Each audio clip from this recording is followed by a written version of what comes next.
네, 오늘은 주요 사건 피해자들의 심리를 파악해보는 시간을 마련했습니다. 네, 숭실사이버대학교 기독교 상담복지학과의 이호선 교수와 얘기 나누겠습니다. 안녕하십니까? 안녕하세요. 네. 자, 먼저 첫 번째 사건부터 보시겠습니다.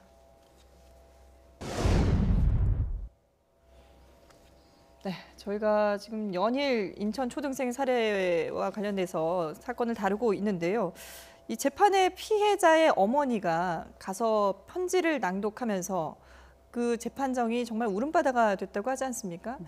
이 피해자 아이의 어머니의 심정을 들여다본다면 과연 어떤 마음이었을까요? 아마 뭐 세상의 모든 어머니들이 다 저와 같은 생각을 하지 않았을까라는 생각이 드는데요. 네. 저도 아이를 키우고 있고 아이가 궁지에 빠지거나 굉장히 위험한 상황에 처했을 때 어땠었나 생각을 해보면서 그 재판에 대한 결과 이야기를 들었는데 그 자리에서 편지를 낭독하고 싶었을까요?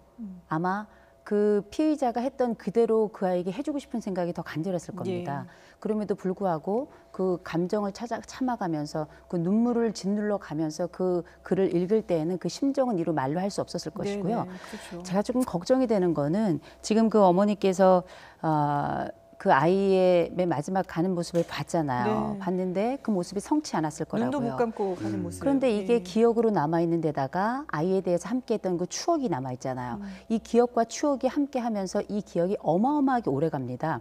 이런 상황에서 나는 왜 그때 그 자리에 아이를 보호하지 못했을까? 내가 그때 거기 있었다면 내 아이가 그런 일을 당하지 않았을 텐데 이런 죄책감이 지금이 문제가 아니라 이제 재판이 다 끝나고 긴장 상태가 어느 정도 풀어지면 그때부터 이 감정에 밀려오는 쓰나미라는 건 이루 말로 할 수 없을 거예요. 네. 지금 이런 상황에 처해 있을 때 지금 현재는 버티고 있지만 이 어머니께서 꼭 심리치료 받으셨으면 좋겠고요. 네. 이 감정이 가지고 있는 이 문제는 어머니뿐만 아니라 전 가족의 이야기고 그 주변의 상황을 알고 있는 분들이 모두 함께 겪을 이야기이기 때문에 네. 힘들고 어렵다면 혼자 참지 마시고 반드시 치료를 받으시도록 꼭 예. 권해드리고 싶습니다. 네.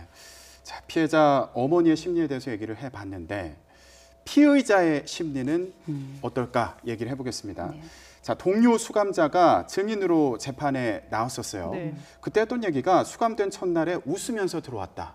이거 어떻게 이해해야 됩니까? 일단은 현실 감각은 전혀 없다고 봐야 되겠죠. 지금 현재 내가 어떤 일을 했는지 그리고 두 번째 내가 지금 어떤 상황인지 앞으로 나에게 어떤 일이 벌어질 것인지 이 점에 대한 감각이 지금 전혀 없다고 생각이 들고요. 물론 우리가 청소년기가 됐을 때 그 시기에 특별하게 나타나는 정서 중에 뭐가 있냐면 예를 들어서 위험에 처하더라도 뭐 나는 죽지 않을 거야. 이런 심리적인 일련의 양상들이 나타날 수는 있지만 이거는 지금의 상황하고는 완전히 다른 거거든요. 네. 이미 본인은 구치소에 들어와 있고 이 구치소와 관련해서 수많은 사람들이 여러 가지 그 불편한 시선으로 굉장히 고통스럽게 본인을 지켜보고 있고 지금 또 재판정에도 나갔고 그렇죠. 이 재판정 이후에 판결이 났을 때 어떤 일이 벌어질 것이라는 걸 아마 변호사를 통해서 들었을 수도 있고요.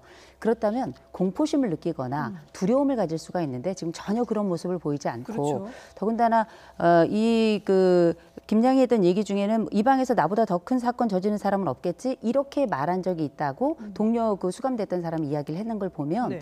지금 현재 현실 감각 정도뿐만 아니라 약간의 영웅심에도 도취가 돼 있는 게 아닌가 이런 생각도 좀 들더라고요. 근데 그런 생각이 왜 드는 걸까요? 이 정신적으로 뭔가 문제가 있는 건가요? 왜 그런 건가요? 그 지금 이 사건을 두고 네. 이 김양이 과연 뭐 아스퍼거 장애가 있느냐 아니면 뭐 사이코패스냐 예. 이런 이야기가 많이 나오고 있고 실제 그 검사에 참여했던 김 교수에 의하자면 아스퍼거 장애는 아닌 것 같다. 그리고 오히려 사이코패스에 좀 가까운 것 같다라는 판정을 내렸는데요. 아스퍼거가 어떤 건가요? 아스퍼거 장애는 일련의 자폐증이라고 하는 부분의 한 그 부분인데요. 예. 네. 자폐증도 굉장히 여러 가지 분류로 나누어지고요. 그중에서도 아스퍼거 같은 경우에는 지능이 떨어지거나 이런 부분은 문제가 되지 않아요. 학습적인 문제도. 그런데 사회적 관계에 대단히 문제가 있고 또 이런 사회적 관계에 문제가 있다 보니 여러 가지 반복적인 문제 행동들이 나타나서 보통 유치원이나 초등학교 저학년 때 이미 거의 아스퍼거 장애를 가지고 있는 친구들은 진단이 됩니다. 네. 그리고 나서 이 진단에 따라서 여러 가지 약물 치료를 한다든지 행동 치료를 한다든지 이런 과정을 거쳐서 보통은 성인기에 가서 좋아지는 경우가 상당히 있긴 있어요. 그런데 지금 이 친구가 지금 아스퍼거 장애냐 아니면은 사이코패스냐 이런 이야기가 나올 네네. 때 아스퍼거의 경우는 제가 봐도 잘 드러나지 않는 것 같아요. 아스퍼거가 만약에 어느 정도 진행이 돼서 사회생활이 전혀 안 될 정도라면 네. 커뮤니티에서의 그런 관계도 좀 어려웠을 거고요. 두 번째로는 재판정에 그렇게 얌전하게 앉아있기도 어려웠을 것이고 그리고 그 구치소 안에서 함께 있던 동료 수감자와의 관계가 그렇게 빠르게 진전되고 그렇게 친밀하게 나타나기가 굉장히 어렵습니다. 네. 이런 객관적으로 드러나는 몇 가지 요소들만 봐도 아스퍼거 장애라고 보기엔 조금 어려울 것 같고요. 네. 다만 이 아스퍼거 장애인 척 할 수는 있다라는 이야기들이 계속 나오고 네. 있잖아요. 그 책도 뭐 2권이 네. 들어갔고 그건 아마도 그 장애가 있을 경우에는 감형이 가능하다는 이야기를 이미 그 심리 검사를 분석을 받고 또 변호사를 통해서 들었기 때문에 이 부분에 영향을 미친 게 아니라는 생각을 저도 지울 수가 없네요. 예. 그러면 사이코패스 성향이 강해 보인다 이런 분석에 대해서는 어떻게 보세요?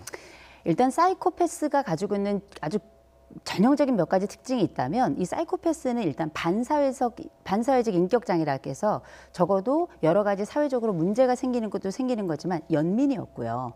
그리고 상대방에 대한 공감력이 거의 없습니다. 그리고 거짓말을 굉장히 잘하고 근데 이제 사이코패스가 가지고 있는 전형적인 특징 중에 하나는 다른 정신장애와 다르게 뭐 망상이 있다든지 뭐 이런 부분들은 없는 거예요. 지능이 떨어진다든지 전혀 그런 부분은 없습니다. 예. 근데 이 사이코패스가 가지고 있는 몇 가지 특징들은 좀 보이기는 해요. 이를테면 지금 현재 그 아이를 죽였던 장면 사이사이마다 그 공범으로 알려진 박양하고 네. 계속 이제 SNS를 하게 되는데 그 SNS에 보면 전혀 두려움에 대한 그 문구가 전혀 없고요. 네. 굉장히 아주 평상적으로 마치 설거지를 하듯이 마치 아무렇지도 않게 내가 늘 가지고 놀던 장난감을 놀듯이 그렇게 태연하게 지금 문자를 주고받았단 말이에요. 예. 그렇다면 이 부분에 있어서는 우리가 정상적으로 어떤 사람들을 죽이거나 혹은 그 다음번에 뭐 어떤 굉장히 좀 훼손을 한다든지 이런 과정에서 발생하는 또 처음 있는 일이잖아요. 이런 일이 있었을 때 발생하는 기본적인 정서, 심장이 빨리 뛰고 손발이 떨리고 그다음에 두려움에 뭐 내가 했던 일에 대해서 어찌해야 될지 모르겠다는 반응 예. 이런 게 전혀 없거든요. 그리고 지금 현재 재판장에 나왔을 때에도 감호소에 있을 때에도 별로 정서적 반응을 그 내용에 대해서는 보이지 않고 있어요. 그렇다면 이 부분은 그 정서적인 측면을 볼 때에는 적어도 사이코패스가 보여준 양상하고 상당 부분 일치하고 있지 않나 저는 그렇게 보고 있습니다. 그러면 공범 박양 같은 경우에는 어떻게 분석을 해야 될까요? 사이코패스의 기질이 좀 있다고 봐야 되나요? 지금 현재로서는 우리가 접하고 있는 정보만으로는 판단하기는 굉장히 어려워요. 네. 다만 분명한 것은 일단은 그 박양이 그 김양에게는 심리적인 지배를 했던 건 맞는 것 같고요. 네네. 그리고 우리가 뭐 이번 사건을 통해서 굉장히 낯선 장면들을 보게 되는데요. 사건이 일어나기 전날 범행이 있던 전날 만나서 키스를 했다. 그랬을 때 그전에는 몰랐는데 내가 좋아하는 감정을 갖게 됐다. 이런 얘기가 나오면서 몇몇 가지 과정들이 그 앞뒤로 발생하게 되는데요. 그 박양이 김양에게 뭐라고 하냐면 평소에는 그 살인을 금지하는데 그 금지를 이제 풀겠다. 이런 이야기를 한다든지 밖에 그 놀이터를 봤을 때 그 중에 한 애가 피해자가 되겠네 네네. 이런 얘기를 한다든지 그 사체의 일부를 뭐 어디다 갖다가 유기를 해다라고 이런 이야기를 한다든지 그럴 때 김양이 그렇게 또 움직이거든요. 네. 이거는 심리적 지배 관계에 있다고 봐야 될 텐데 이런 심리적 지배 관계에서 지배자 역할을 하는 사람들의 양상을 지금 전반적으로 볼 때는 이 박양도 이 사이코패스의 여러 면모들을 보이고 있는 건 아닌가, 오히려 더 무섭게 보이고 있는 건 아닌가 예. 이런 판단은 좀 들죠. 공범 박양에 대한 재판이 오는 17일 그러니까 다음 주 월요일에 예정이 되어 있습니다. 그때 예. 또 저희가 관련 내용을 분석해 보도록 하겠습니다.